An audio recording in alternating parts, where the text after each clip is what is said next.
นุโมทนานำโยมพ่อโยมแม่สุขทุกคนอัปปมาโท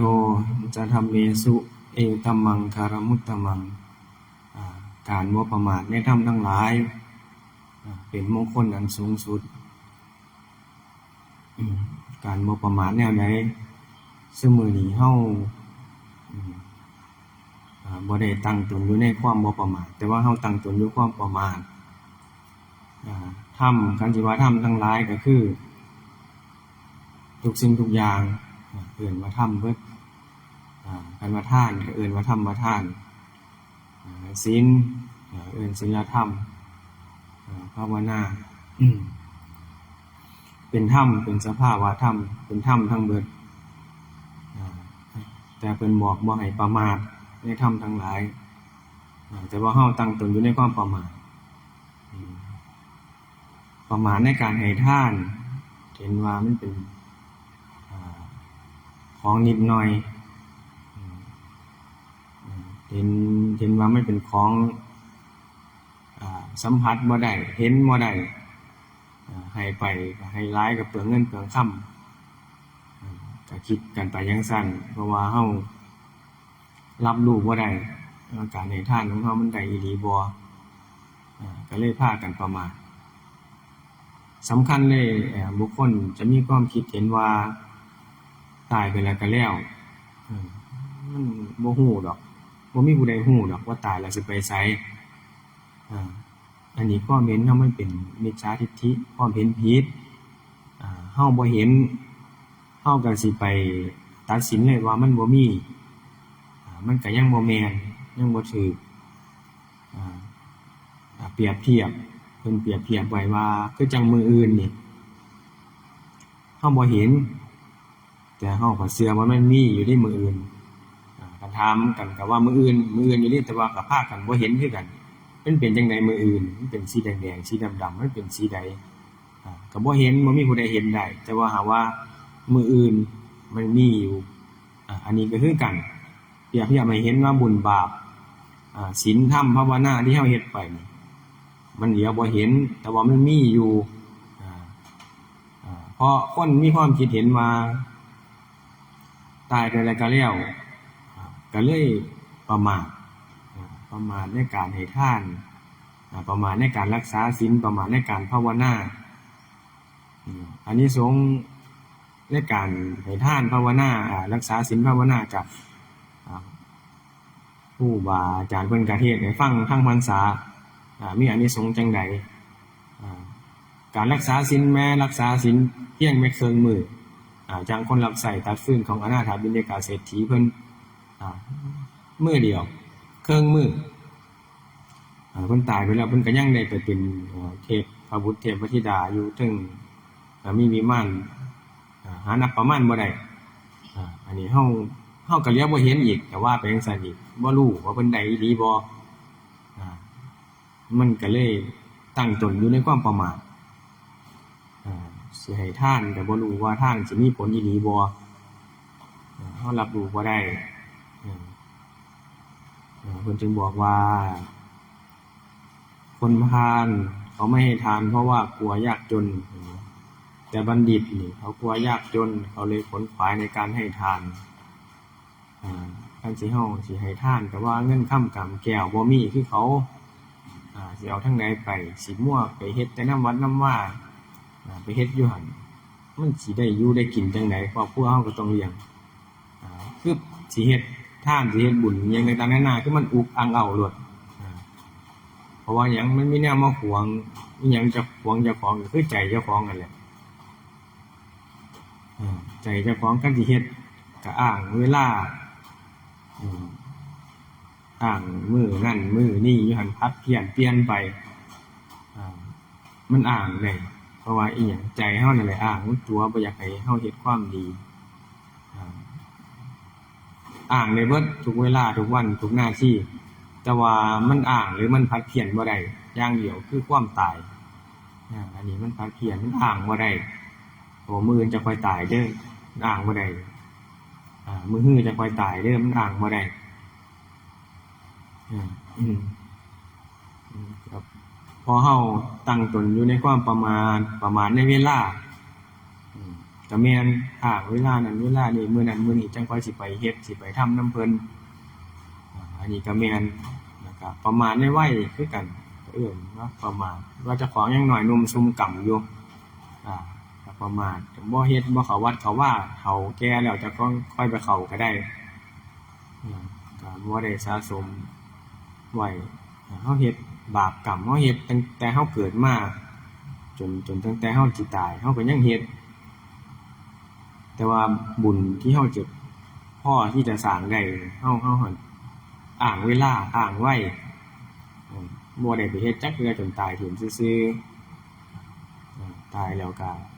ว่าเจ้าของบ่รู้อีกว่าสิได้อิหยัง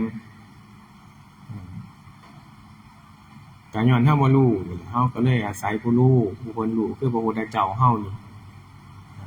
หรือว่าพระธรรมพระสงฆ์เพิ่นที่เพิ่นปฏิบัติดีปฏิบัติชอบเพิ่นรู้เพิ่นเห็นเพิ่นก็ได้เลยมาบอกเฮาผู้บ่รู้เฮาก็ได้คิดไตร่ตรองเบิ่งตามความเป็นจริงที่เพิ่นบอกเฮาว่ามันเฮ็ดแล้วมันสบายใจความสบายใจนั้นคือบุญเฮาเฮ็ดแล้วมันแม่นอีหลีคือเพิ่นว่าบ่ก็ลองเฮ็ดเบิ่งถ้ามันเฮ็ดได้ก็แสดงว่าเฮาได้บุญแต่ว่าเฮาสิกิเลสเฮามันสิคัดเลยว่ามันบ่ได้อย่างเดียวมันเป็นไปบ่ได้มันบ่มีบ่เชื่อก็เลยว่าเป็นทิฏฐิมิจฉาทิฏฐิในพระไตรปิฎกเพิ่นก็ได้รวมไว้เป็นทิฏฐิ62มีต่างๆนานาเห็นว่าโลกนี้บ่เที่ยงเห็นว่าโลกนี้แตกดับเห็นว่าเกิดแล้วศูนย์เห็นว่าบุญบ่มีบาปบ่มีมันเป็นทิฏฐิ62เพิ่นรวมไว้ในพระไตรปิฎกมีหลายอย่าง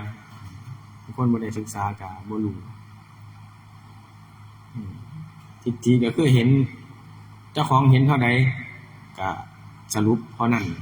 สิ่งที่เจ้าของบ่เห็นก็ว่าบ่มีนี่ก็เป็นพวกทิฏฐิ62มิจฉาทิฏฐิก็เรียกพากันประมาณในการบ่มีโลก3ก็คือเจ้าของนั่ง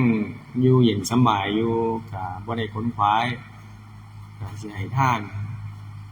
สิรักษาศีลสิทำบุญสิภาวนาหยังคือบ่ได้ขนขวายเพราะว่ามันบ่มีโลกเบียดเบียนก็ยังเล่นนัวหัวมวนคือไปเรื่อยๆเบิดมื้อเบิดเว้นไปซื่อๆ สังเกตว่า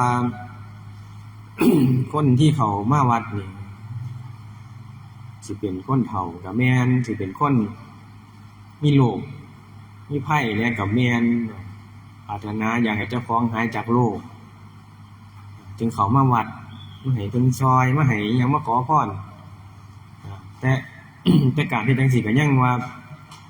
เป็นความคิดที่ผิดอยู่ว่าเขามาก็บ่มีผู้ใดซอยกันได้พระพุทธเจ้าเพิ่นก็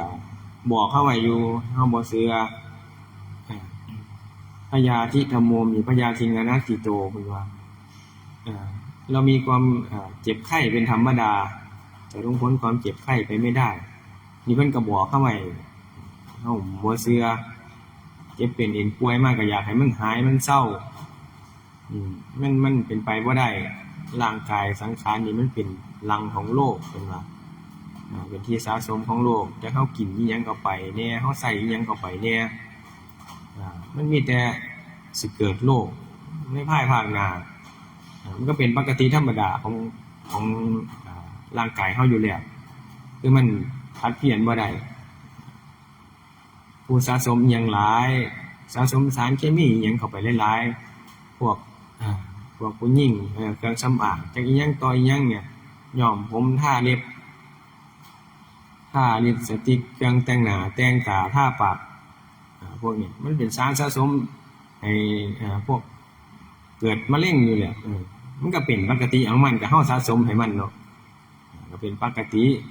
คันเฮาห่างไกลจากพวกนี้มันก็เป็นได้คือกันแต่ว่าอายุการใช้งานมันก็สินานขึ้นอันนี้คันเฮาเห็นก็ตามความเป็นจริงแล้วว่ามันต้องเป็นมันต้องเจ็บเป็นธรรมดาเฮาก็สิตั้งตนอยู่ในความบ่ประมาทเพราะว่าจังได๋มื้อใดเฮาสิเจ็บเป็นเอ็นป่วยเฮาสิตายอยู่แล้วก็ทรัพย์ เฮาก็พอมีพอใช้ทรัพย์ภายนอกเฮาพอมีทรัพย์ทางโลกก็มีแต่ทรัพย์ภายในหรืออริยทรัพย์ของเฮานี่เฮาได้สร้างไว้แล้วบ่ทานเฮามีแล้วไปศีลเฮามีแล้วบ่ภาวนาเฮาได้เฮ็ดแล้วไปก็ได้ตรวจเบิ่งเจ้าของแล้วก็ให้ไปเฮ็ดให้มันบริบูรณ์ทานน้อยๆเริ่มแรกมันก็เกิดจากการทานน้อยๆเพราะว่าการทานน้อยทานหลายมันบ่ได้บ่งบอกว่าสิได้บุญหลายมันอยู่ที่จิตเจตนาเฮาทานของน้อยแต่ว่าจิตเจตนาเฮาบริสุทธิ์บ่มีตัณหาราคะเข้ามาพัวพันความอยากได้อยากดีอยากมีอยากเป็นทานไปแล้วก็แล้วหวังทนุบำรุงศาสนาเลี้ยงอุปถากพระสงฆ์องค์พระเจ้าซอยพระพุทธเจ้าเฮาสืบต่อพระพุทธศาสนาไปให้มันได้ยิ่งนานอันนี้ก็เป็นบุญเป็นกุศลหาประมาณบ่ได้ท่านไปแล้วก็บ่ได้มาคิดหวงว่าเสียดายเสียไว้กินเสียไว้อยากเสียไว้ใส่เจ้าของบ่ได้มาหวงท่านไปแล้วก็มีความสุขดีใจเย็นใจมันก็เป็นบุญของเฮาแล้วรักษาศีลเฮาบ่ไปเกี่ยวของถึงห้าม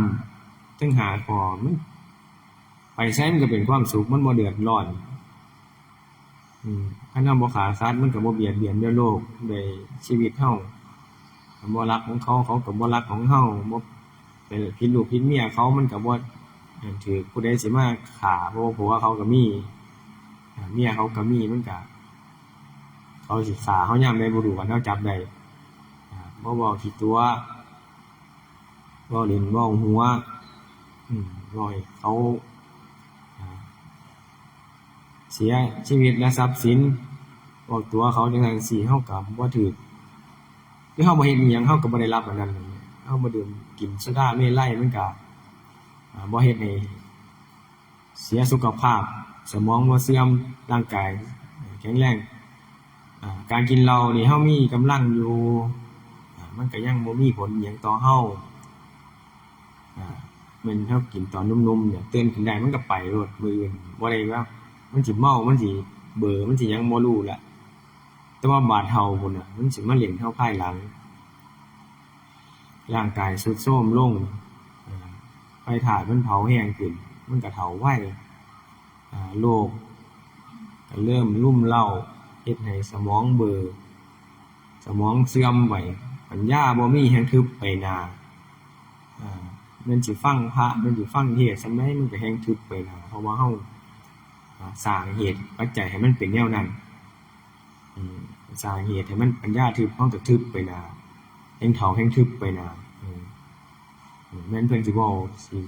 สั่งสอนสิให้เฮ็ดจังได๋ก็มันขวางโลดความคิดของตนมานะเอาถือตนมันสิขวางโลดเป็นแท้เฒ่ามาหลายๆแล้วมานะก็หลายซ้ำลูกเต้าเล่าหลานสิมาบอกมาเว้าให้ฟังมันก็เป็นการยาก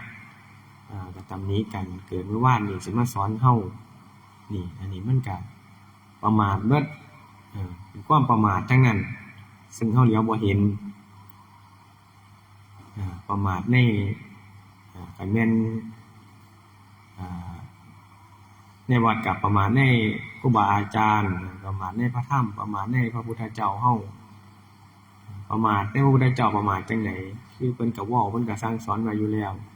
เฮาก็เคยได้ยินได้ฟังมาแม้แต่สวดมนต์ยังเฮาก็เคยได้ฟังแต่ว่าเฮาบ่ได้เอามาใส่ใจเจ้าของก็เลยเลื่อนไปประมาทบ่ได้เอาคำสอนเพิ่นมาประพฤติปฏิบัติถึงพระธรรมและอย่างแม้แต่พระสงฆ์เพิ่นสอนเฮาอยู่ซุมื้อซุเว้นเฮาก็ยังประมาทในคำสอนเพิ่นเห็นว่าเด็กน้อยเกิดเมื่อวานนี่สิมาสอนเฮาจังได๋มันเป็นไปบ่ได้มันบ่มีบ่เชื่อนั่นแหละมันขวางที่เพิ่นเอิ้นว่าสัตว์เดรัจฉานเนี่ยเดรัจฉานเพิ่นแปลว่าขวางโลดกันเพิ่นเว้าอิหยังมาดอกขวางโลดบ่แม่น บ่ถูกบ่แม่นบ่มีบ่เป็นบ่เฮ็ดนั่นน่ะมันก็เป็นความประมาทสุดท้ายผลที่เราจะได้รับในความประมาทของเราก็คือหยังทุกข์ทั้งในชาตินี้และชาติหน้าตลอดชาติอย่างยิ่งเลยเพราะว่าเกิดจากความประมาทเราเอาปัจจุบันเป็นต้นปัจจุบันเราประมาทแนวใดอนาคตก็ประมาทแนวนั้นอดีตก็ประมาทแนวนั้นชาตินี้ก็ประมาทแนวนั้นชาติหน้าก็สิประมาทคือเก่าผลที่ได้รับมันก็แฮ่งคูณขึ้นเรื่อยๆประมาทนี่มันก็มีผลไปเรื่อยๆเมื่อเฮาบ่รู้พระอริยเจ้าเพิ่นเป็นผู้จังใดเพิ่นบ่มีธงบอกเลยว่าอันนี้เป็นพระอรหันต์อันนี้เป็นพระโสดาบันพระอนาคามีสกิทาคามีเพิ่นบ่ได้บอกมื้อนึงก็เฮาไปประมาทพลาดพลั้งเขามันก็เป็นอกุศลเป็นบาปติดตัวไปจักสิโดนปานใดก็นับประมาณบ่ได้บุญกรรมคันเฮาประมาทแล้วเฮาเลี้ยวบ่เห็นว่ามันบ่มีเปรียบเทียบฝูงหมูหมากาไก่นี่มันก็ตกแต่งมาจากกรรมคือกันคันว่าเฮาบ่มีบุญกรรมเลยคนเฮามันก็เกิดมาคือกันเบิดเกี่ยงมาลอยคือกันเบิดมีสมบัติทรัพย์สินเงินทองที่หน้าฟ้าห้างมันก็คือกันเบิดแหละครับมันบ่มีกรรมบ่มีบุญอันนี้ย้อนหยังก็ย้อนบุญกรรมเฮาตกแต่งมาให้เฮาได้อัตภาพแนวนี้ก็ย้อนบุญย้อนกรรมเฮาเกิดมาในชาตินี้เป็นคนจนทุกข์ยากก็ย้อนว่าหยังเฮาบ่เคยทานรักษาศีลภาวนาทานเป็นเสบียงเพิ่นจึงบอกทานนี่มันเป็นเสบียงไปในพบใดก็ทานเท่านี้ล่ะตกแต่งขึ้นมาให้เฮาได้อยู่ได้กินได้อาศัยไผเพิงคันเฮาบ่พ้นคันเฮายังวนเวียนว่ายตายเกิดอยู่ในวัฏสงสารก็ผลทานของเฮานี่ล่ะสิเป็นเสบียงให้เฮาทุกภพทุกชาติบ่อดบ่อยากมีอยู่มีใช้ก็ย้อนว่าเฮาบ่มีเพราะหยังชาตินี้เฮาประมาทในการให้ทานก็ย้อนมองกลับขึ้นไปแม้สิเกิดเป็นร้อยชาติเฮาก็ยังเป็นผู้ประมาทในการให้ทานอยู่เหตุปัจจัยมันบ่มีเหตุปัจจัยปรุงแต่งมาสิให้เฮาร่ำเฮารวยคือเขาได้จังได๋นี่ก็ถือเพิ่นถึงว่าประมาทในการให้ทานก็เลยก็อยากร่ำอยากรวยนำเขาก็สิไปขอเอาบาดนี้ขอมันก็บ่ได้แม้สิเฮ็ดงานบางคนเฮ็ดงานไปจนเฒ่ามือตายก็ยังก็พอมีอยู่มีใช้ก็ยังบ่ร่ำบ่รวยก็ประมาทอีกประมาทในการจับจ่ายใช้สอยในการอยู่การกินเจ้าของประมาทไปเบิดมีเงินหลายก็ใช้หลายโดยบ่คิดคำนึงว่าเจ้าของนี่ใครสิหามาได้มันเมื่อยมันลำบากก็ใช้ไปจนเบิดแล้วค่อยหาใหม่เพราะว่าคิดว่าเงินมันหามันก็ต้องใช้บ่ได้คิดเพื่อว่าเฮาเจ็บเป็นเอ็นป่วยสิหาทางไหนมารักษาเกิดภัยพิบัติบ้านไฟไหม้บ้านถูกยึดรถถูกเขาเอาไปจังได๋เฮาสิเอาทางไหนมาใช้สำคัญก็คือเฮาเจ็บเป็นเอ็นป่วยเฮาสิหยิบยืมผู้ใดเฮาสิเอาทางไหนมาอันนี้ก็เป็นความประมาทคือกันเฮามีกำลังเฮาหาได้หลายก็ใช้หลายโดยที่บ่แบ่งออกคำสอนพระพุทธเจ้าเพิ่นก็บอกอยู่ให้เก็บไว้ให้ใช้หนี้ให้บำรุงบุตรธิดามารดาบิดาเก็บไว้แล้วก็ให้ทำบุญแหน่เพิ่นก็บอกเพิ่นก็ได้สอนอยู่อันนี้แบ่งออกให้มันเป็นส่วนๆแต่ว่าคนเฮาบ่เป็นจังซั่นร่วมกันเบิดหามาได้หลายปานใดก็สร้างร่วมกันสิใช้ก็จ่ายออกไปสุดท้ายเบิดทิ่มไปซื่อผลที่ได้รับมันก็คือหยังทุกข์คือเก่าเจ้าของก็ต้องได้ไปหาเฮ็ดการเฮ็ดงานหาเงินมาอดกลั้นเฮ็ดสุดท้ายก็มาใส่เบิดก็เป็นทุกข์อีกก็อยู่ทุกข์อยู่จังซี่แต่ว่าเฮาก็บ่เห็นเพราะเฮาประมาท นี่ล่ะเพิ่นจึงว่าประมาทในการอยู่การกินการใช้สอยการบริหารเฮาประมาทไปบ่ได้นึกถึงว่าตัวสิเฒ่าไปหน้าสิแก่ไปหน้าตัวสิมีไปหน้าบ่คือจังได๋คือตัวสิจนไปหน้าบ่ได้คำนึงถึงก็มีแต่กินไปมื้อๆเที่ยวไปมื้อๆบัดยามมียามบ่มีก็ไปโทษบุญวาสนาว่าเจ้าของเกิดมาบ่มีคือเขามาจนทุกข์ยากปากแห้งก็ไปโทษไปพุ่น แต่ว่าพอเจ้าของมีก็บ่สร้างบ่เฮ็ดพากันไปกินเหล้าเมายา รถล้มรถเฒ่าบ่เชื่อไปกินเหล้าเมามาแล้วก็เฮ็ดหยังขับรถตีกันมีแต่ปัญหารถล้มมาก็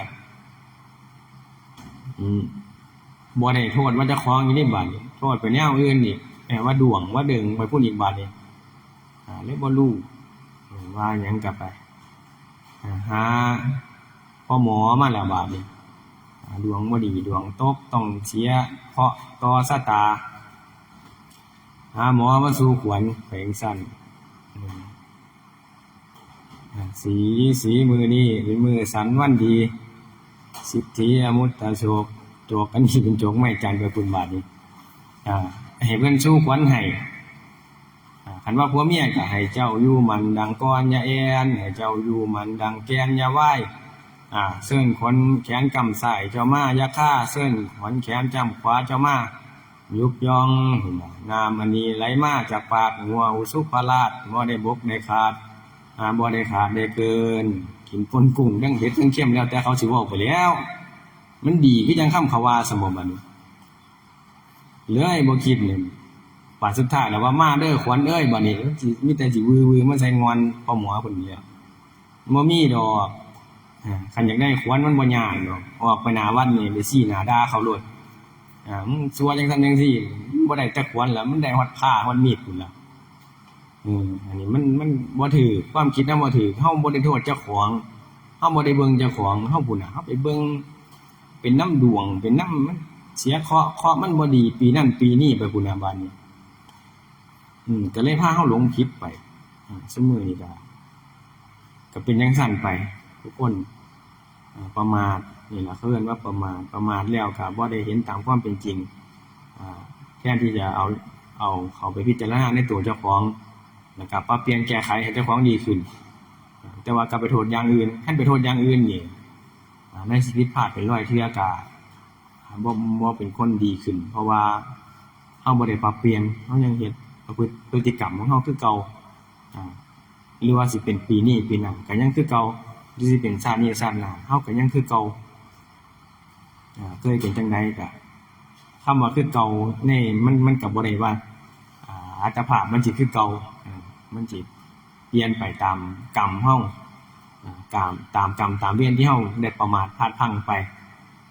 ประมาทในการให้ทานมันก็บ่มีอยู่มีกินอดอยากปากแห้งกลายเป็นเปรตที่ได้แสดงมามันก็อดอยาก